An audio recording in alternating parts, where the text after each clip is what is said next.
A ideia do Brasil Nunca Mais foi da advogada Eni Raimundo Moreira, do Rio de Janeiro. Ela conversou com o Mário Simas, aqui em São Paulo, que era advogado de presos políticos, e conversou comigo e dizia que os processos do Tribunal de Segurança Nacional da época da ditadura do Getúlio Vargas foram todos incendiados, incinerados, quando da queda da ditadura, pelo Filinto Miller, e que isso não deveria acontecer quando do fim da ditadura militar de 64. E que ela então achava que nós devíamos nos preparar para evitar a incineração de um lado e tentar obter cópias e fazer um trabalho com esses processos da justiça militar. Eu conversei com o Jaime Wright sobre esse assunto. O Jaime Wright conversou com o D. Paulo. O D. Paulo mandou me chamar e eu expliquei a ele a ideia da advogada Eni Raimundo Moreira. O D. Paulo aceitou de mandar fazer um projeto que depois ficou conhecido como Brasil Nunca Mais, na ideia de tirar xerox dos processos, analisar os processos, né? Resguardar esses processos da incineração, mantendo microfilmagens no exterior. E o Jaime Wright, então, protestante, acabou fazendo um contato com o Conselho Mundial de Igrejas, o Jack Harper, e o Jack Harper conseguiu um financiamento para este projeto. D. Paulo fez apenas uma exigência, de que o projeto fosse feito em São Paulo, na área da Cúria Metropolitana de São Paulo. O certo, normal, natural, seria que o projeto fosse feito no Rio de Janeiro, já que a ideia original era da Eni Raimundo Moreira. Mas o D. Paulo impôs essa condição. Eu aceito participar, eu aceito dar o guarda-chuva da Cúria Metropolitana para que vocês façam esse trabalho, eu aceito assumir este trabalho como da Cúria, desde que ele seja feito aqui em São Paulo. Então se estabeleceu um primeiro grupo, que era Mário Simas, eu, Ana Maria Camargo, a Vânia Santana, a própria Eni. Acabamos conversando sobre um desenvolvimento deste projeto. Numa segunda etapa, nós incorporamos pessoas. Paulo de Tarso Vanucci, incorporamos a Sônia,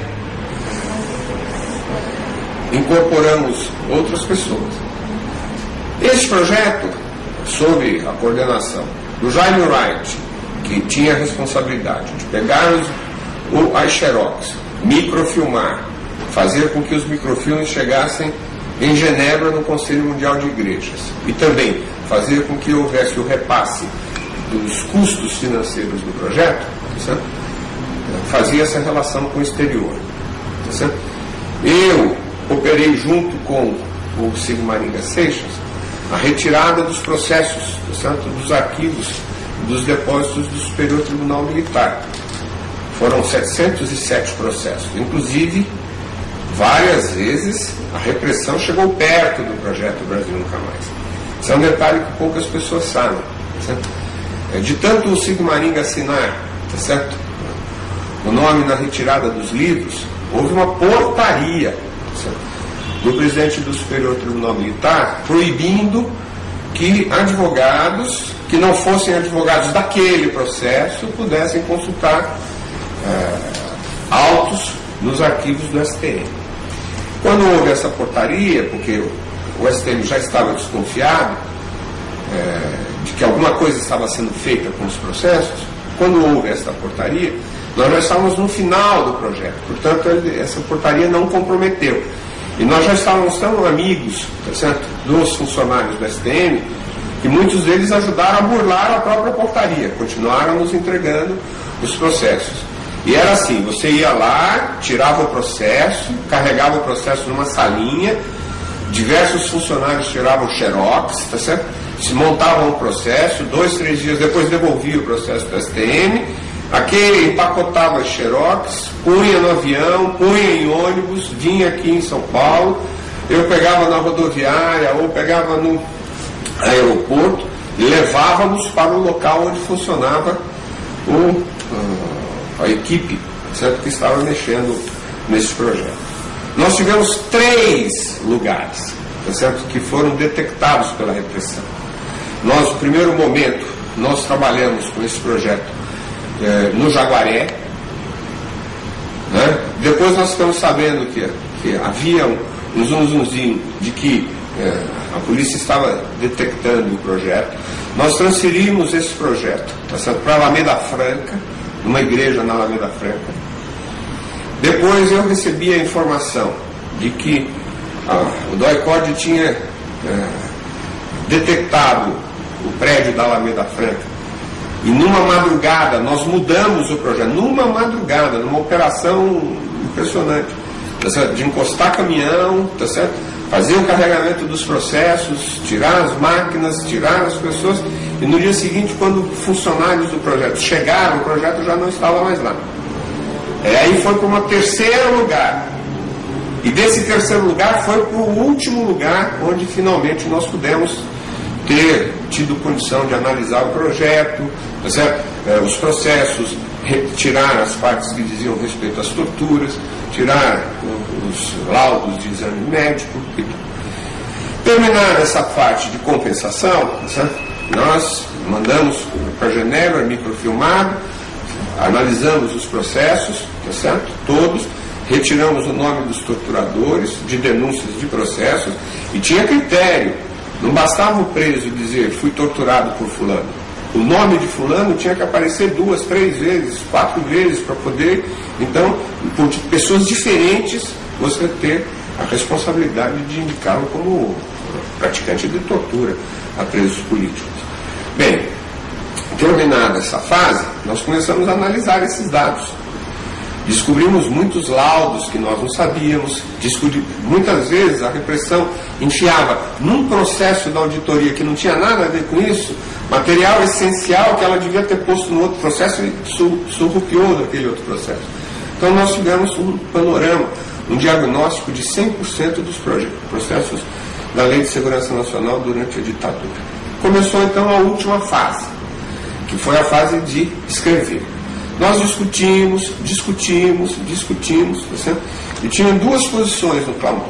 Tinha um que falava assim, olha, não dá para fazer um livro extensivo sobre o que nós achamos nos projetos, nos processos. Nós temos que fazer um pequeno resumo para que isso tenha impacto na sociedade brasileira.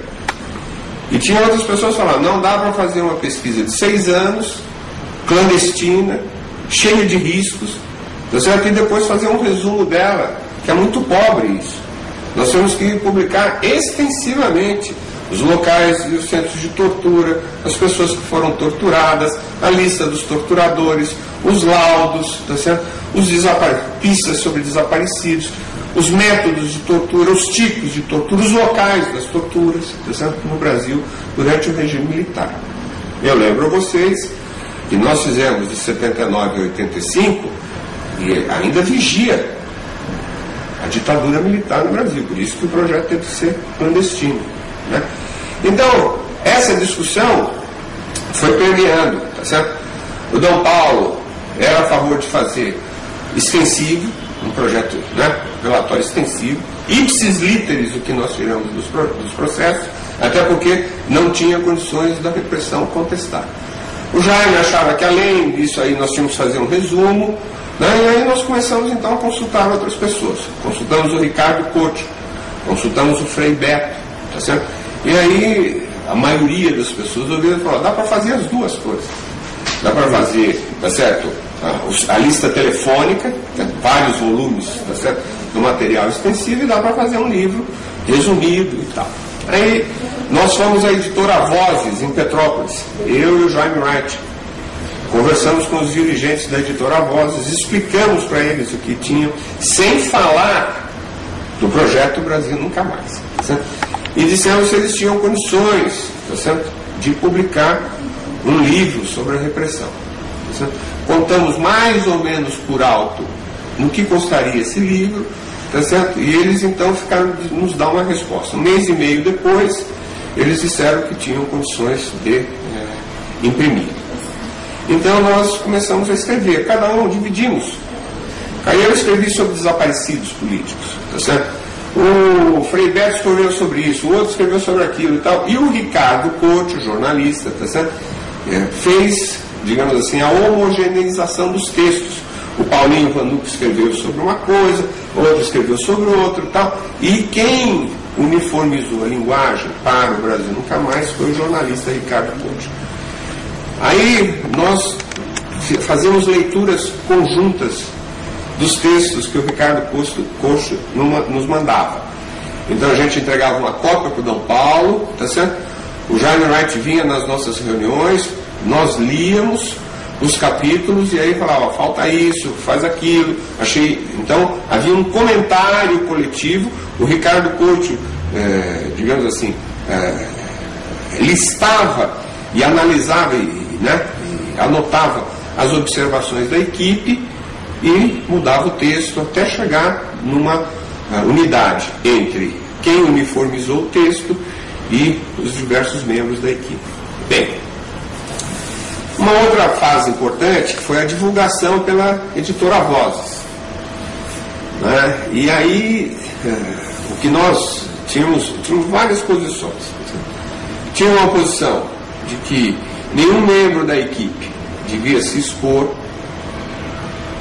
Então, quem devia assumir publicamente era o Jaime Wright e o Dom Paulo, os responsáveis pelo projeto Brasil Nunca Mais, publicamente, os interlocutores, tá certo? Tinha outras pessoas como eu, que achávamos que, naquele momento, cada um de nós já podia assumir o que tinha feito no projeto, e, portanto, coletivizar a responsabilidade, tá certo, do projeto era diminuir a responsabilidade sobre os ombros do Dom Paulo e do Jaime Wright. Portanto, a gente achava que podia, digamos assim, estabelecer um consórcio de responsabilidades que diminuía a responsabilidade de todos. Mas essa discussão chegou a uma conclusão. A equipe fica incólume, clandestina começou, clandestina vai terminar, e nós vamos escolher 2 porta-vozes públicos para o Brasil Nunca Mais. E esses porta-vozes foram o Jaime Wright e esses porta-vozes foi o Dom Paulo, que assumiu que a Cúria é quem fez esse projeto. O Dom Paulo sabia e que tudo que está escrito ali naquele livro é de responsabilidade dos dois. Certo? Bem, a editora Voz lançou no Brasil inteiro, foi um sucesso editorial. Eu não me lembro exatamente as estatísticas, mas eu me lembro que a primeira edição esgotou em 2 dias. A Vozes fez uma segunda edição, esgotou numa semana. A Vozes fez uma terceira edição, fez uma quarta edição, fez uma quinta edição. Em 2 meses, tá certo? Este livro tinha vendido mais que Gabriela, Cravo e Canela de Jorge Amado quando foi lançado, entendeu? Tinha sido um sucesso editorial, já ocupava o primeiro lugar de vendagens, tá certo? Eu me lembro que a Vozes tinha um compromisso com as pessoas que participaram da coordenação do projeto de entregar 100 exemplares para cada um, 100 para o Dom Paulo, 100 para o Jaime, 100 para mim. Bom, a Vozes não teve condições de entregar, tanto era vendagem, tá certo? Repetidas vezes, nova edição, e a gente reclamava, cadê os meus 100 exemplares? Tá certo? Eu falava, não, na próxima edição, vinha a próxima edição, vendia. Eu me lembro que hoje, eu não sei, eu não posso te afirmar isso, mas com certeza está acima de 30 edições nesse livro, tá certo? Quando eu parei de contar, estava na 17ª edição, e já faz uns 10 anos isso. Então, foi um sucesso, foi um livro de conscientização.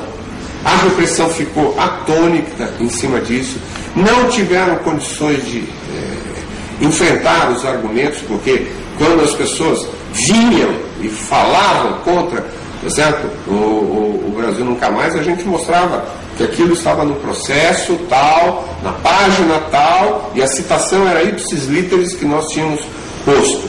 Muitos torturadores processaram, tá certo? Judicialmente, tá certo?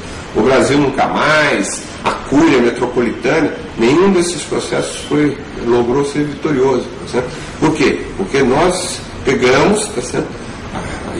Exatamente o que estava escrito nos processos. Tá certo? E aí, o Brasil Nunca Mais foi feito, né? O nome Brasil Nunca Mais, eu tive o orgulho de ter sido eu a dar esse nome do projeto, BNN, tá certo? Depois disso, nós conversamos com Ernesto Sábato, na Argentina, também para o Nunca Mais argentino, e nós pegamos os grupos de direitos humanos da América Latina e incentivamos a que cada país, nas suas organizações de direitos humanos, pudessem fazer um Nunca Mais também. No Chile, na Argentina, no Uruguai, no Peru, na Bolívia, tá certo? Em todos os lugares por onde houve perseguição política com base na doutrina de segurança nacional naquelas décadas. Bom, primeiro, o Brasil Nunca Mais ajudou a desmoralizar e a desnudar o nome dos torturadores. Segundo, a desnudar e a desmoralizar o formidável aparelho de repressão policial política que a ditadura montou. Tá certo? Terceiro, acabou com aquela versão da ditadura que não tinha tortura. Entendeu? Porque os relatos eram detalhados. As vítimas, ninguém relata melhor uma tortura sobre si mesmo, senão a vítima. Entendeu? E as cartas que eram estabelecidas nas auditorias e os depoimentos eram depoimentos detalhados. Ninguém tinha imaginação fértil de narrar aquilo com os detalhes, se aquilo não fosse verdadeiro e se aquilo não fosse, se a pessoa não tivesse passado por aquele sofrimento. Então, nós ajudamos a reconstrução da democracia. Nós estabelecemos mais respeito aos direitos humanos. Nós mostramos para a população brasileira como funcionavam as câmaras de repressão policial política. Nós fizemos um capítulo sobre sítios clandestinos. Nós acabamos fazendo um arraio-x do que era a repressão na ditadura militar. Então, acho que a gente ajudou, certo? A redemocratização no país.